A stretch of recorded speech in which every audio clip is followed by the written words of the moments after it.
Greetings, everybody! Welcome to the Dracovin Empire. Are you ready to dive back into the world of darkness? Yes, we're going to be heading back into this world very similar to ours, but just a little bit different, just a little bit supernatural.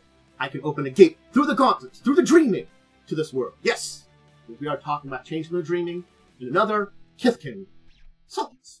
So if you are ready to dive into that, I am going to be your host and guide today, Tantus Dracovin, and I will take your hand and lead you. Please do a little bit of tip if you can over on the YouTube side of things with liking and subscribing, ringing the bell over there, and letting me know, have you played a site? Or are you interested in that in the comments? Alright, the gate is open. My hand is outstretched. It's time to learn about Selkies. Alright, World of Darkness. So much like our own. It is pretty much our own. Just be careful. Those supernatural forces that are beneath the surface aren't always safe. Now, today's topic of Selkie, well, I used a number of sources. These aren't the only sources, but if you are going to be using them or mechanically playing them, I would recommend these also. And these are the two major books here. Of course, there is the C20 book. Most of the core books will do in this case, but I do like the 20th anniversary of Changeling. And then Immortal Eyes, the toy box, deals with them a little bit also. Immortal Eyes is being a source book that covers the San Francisco area and the plotline of the Immortal Eyes novel. But again, it provides a little bit of information on Selkie in there too. So these are the two major sources that I kind of looked to, other than using the original wiki source to help out on this. But yeah. Alright. Let's dive into Selkie. Who are they? What are they? And we have to begin with the fact that they are indeed a fae, and they are indeed a shape changer. They have to have the form of a seal, thanks to chimerical seal skin. They are a very different kind of shape changer than we are used to in a lot of other ways. Basically, they're not a fae of the overwater, like most Kith came, nor the undersea, like Merfolk or Morgan. So they're not of land or sea, but of the shoreline. That is what they are. And they are caught between two different forms, seal and human. Never one or the other. It's a strange contradiction that does exist deep within them, but it's also a contradiction to their very nature.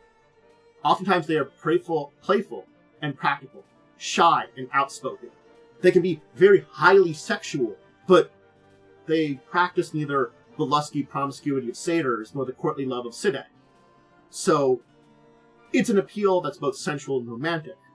And if they do choose a mate, they'll basically be stayed away until they're called away from their other love, or other nature. Seal. The sea.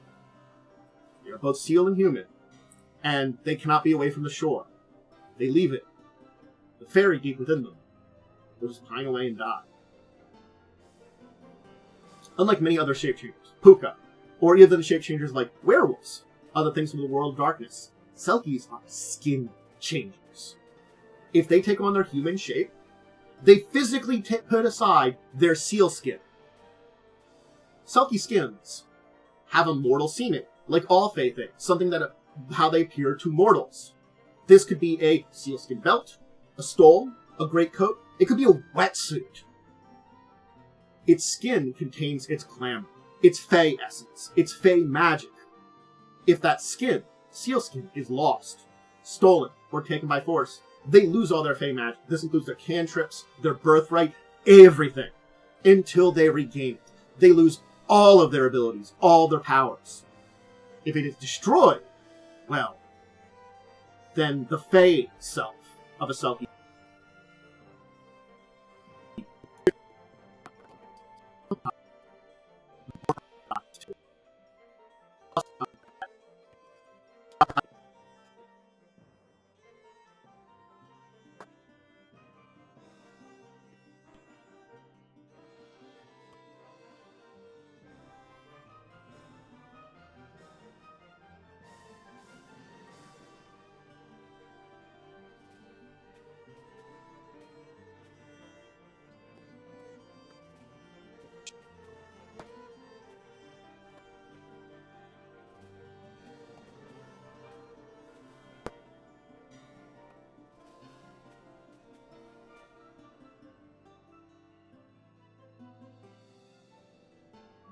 That was weird and broke.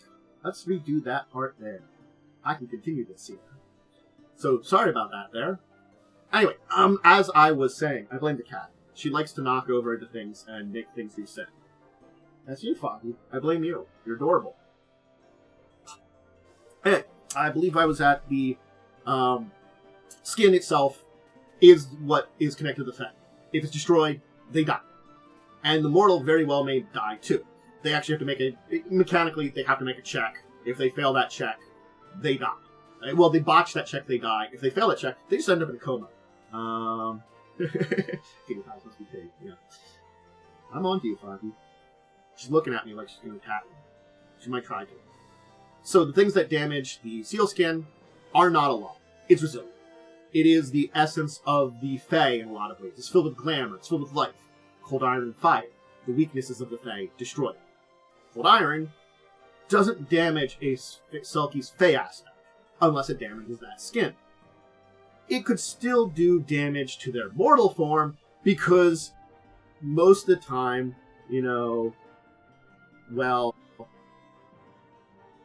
it's cold iron. It's a weapon. It's an item. Can't knock things again. Okay. So, it's just an unfortunate thing that, yeah. Weird bad stuff today. Cold iron items are usually violent. It's a cold iron weapon of some kind. It'll do damage to your mortal form. Here's the thing about Selkies that's very interesting. When they die, that seal skin is passed on to someone else. Usually a Kine, basically someone that is a relative of a Kith, or has changeling blood in them. Oftentimes, the Selkie will, in fact, give this to someone that is one of their descendants. Hey, you're a descendant of mine. You have my blood within you. You can become the new Selkie. Someone that loves the sea. And then they do become the new Selkie. They replace the old one. They learn a few tricks from the skin. They learn a little bit about glamour, things of their skin, kind of change it to the skin of their choosing, how it forms and functions. Basically, maybe learn a few things of their ancestry from that. But it is kind of a bit... They usually have to learn from others. You're not necessarily going to learn from the person that handed it down because they lose themselves, unfortunately.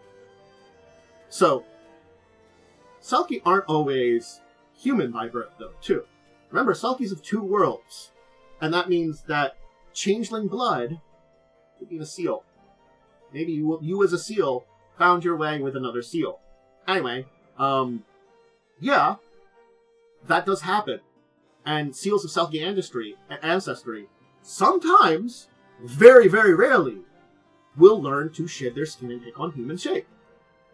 It's much less common than, of course, humans that are handed down seal skin and learn to continue the line. Those Fae are greeted with incredibly joy.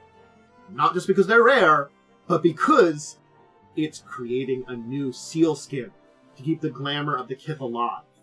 Basically, the rare seal-born Selkie increases their numbers. Otherwise, their numbers are stagnant. Yeah. That's interesting to think about. Stagnant numbers of things. So what do they look like? Well, if you look at one in their mortal scene, they're sleek, attractive. And the only mark that tells them of maybe something a little different, something a little alien, is their large liquid eyes, and some slight webbing between their fingers and toes. If they're in their Fae mane, their actual changeling form, these traits are exaggerated.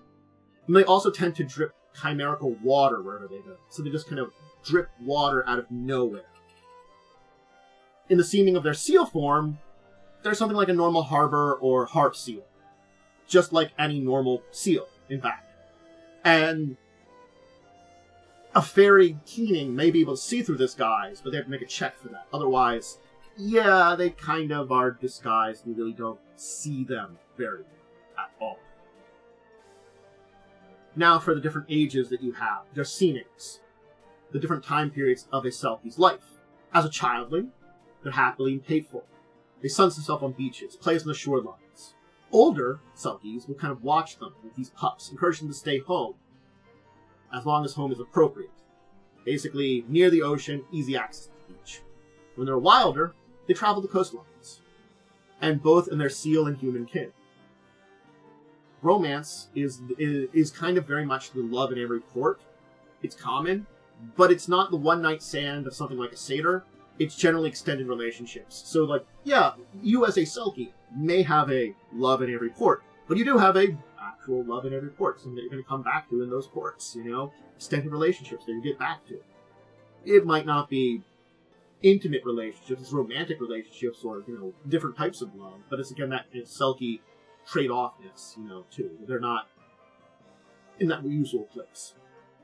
If a Selkie reaches a grump, well, it tends to be dead. It's the old age. Basically, finality. The world itself, destroying the dreaming around you, is finally getting to them. Their powers are waning. Their abilities are going. It's hammering down at them. And these Selkies will find some time to maybe do a final bask, a final journey or something, before they will pass on their skin and all the glamour they have to a younger, much more vital heir. Pass it along to the next generation. Allow the next Selkie to take over. And then they will just lose themselves, begin to forget, and eventually their memories will fade over the years of being a Selkie, and they will just perhaps be immortal before they pass away, not remembering their time as a Fae, as a Kith King at all. They give it up in a lot of ways, because they were already at their time, and the next generation has to continue. Now,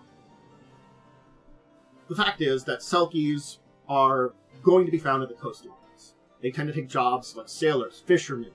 In the modern days, surfing, sunbathers, beachcombers are popular, of course, too. And there are those that just spend their lives as seals, also. Why? Well, there's a number of reasons. First off, one of their frailties deeply connected to the ocean. But we do have to understand their abilities, too. They're great in water. They, of course, have an unnatural beauty that I talk about. But for their frailty, basically they're creatures of the shore. Every day they remain away from the ocean shore, they gain a temporary point of banality, until that banality exceeds their glamour, and then they forget their Selkie nature. Basically, they're gone for long enough, away from the shore. They forget who they were. They could get rid of this banality, even permanent banality, by spending a day in their alter shape for each point gained. But if they lost to their Fey nature, but Selkies lost to their Fey nature can only awaken by forcibly placing them in their seal skin and dropping them in the water. So basically, if you know there's a Selkie that's a friend of yours, and they've been forced out of the water, and they are losing themselves and forgetting their Selkie nature, you gotta throw them in their skin, toss them in the water, toss them back into the sea, and try to shock them back into this. Now, this does work, but it has a bit of a risk of bedlam. Basically, it's the only therapy that works. It could cause some problems, but sometimes this isn't even enough. It's too long. It's gone. Too long. And the Selkie nature, them as a Selkie, is lost. An unfortunate part of their nature, that they have to do this.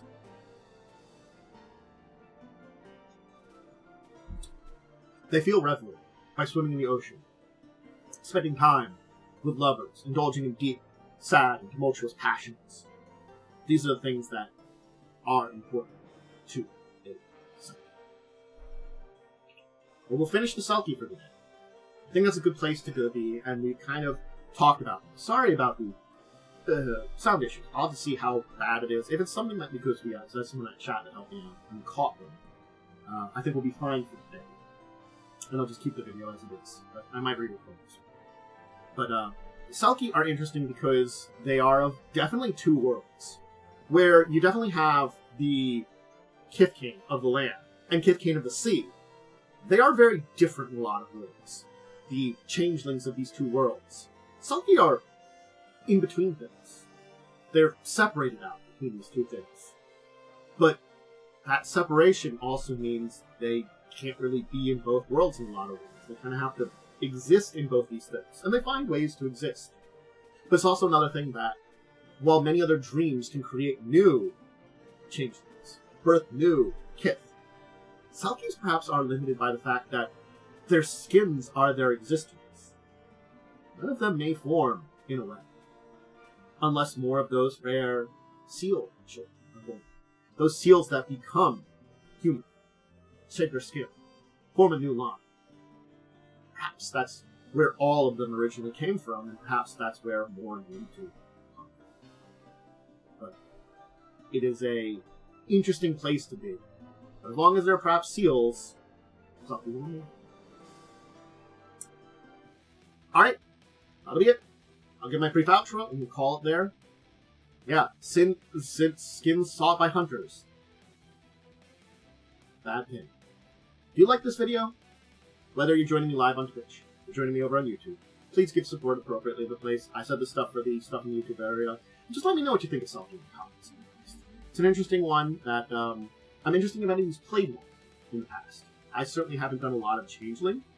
I've been enjoying learning about it here, but I haven't had a chance to discuss it. Check out all my other videos, all my stuff you've been recorded live over on Twitch, put up over on YouTube. Other things that are there, my live plays of TTRPGs, discussing tabletop Saturdays at 6. The current TTRPGs fall down as well, Wednesdays at 8. Check out all my other stuff. I do some gaming and stuff over on Twitch too, hang out with friends, do some group gaming, and of course, check out my social media below. Alright everybody, I'm going to go hang out with Twitch, maybe do some other videos. Until the next time, I bid all of you out there a deep and wonderful farewell.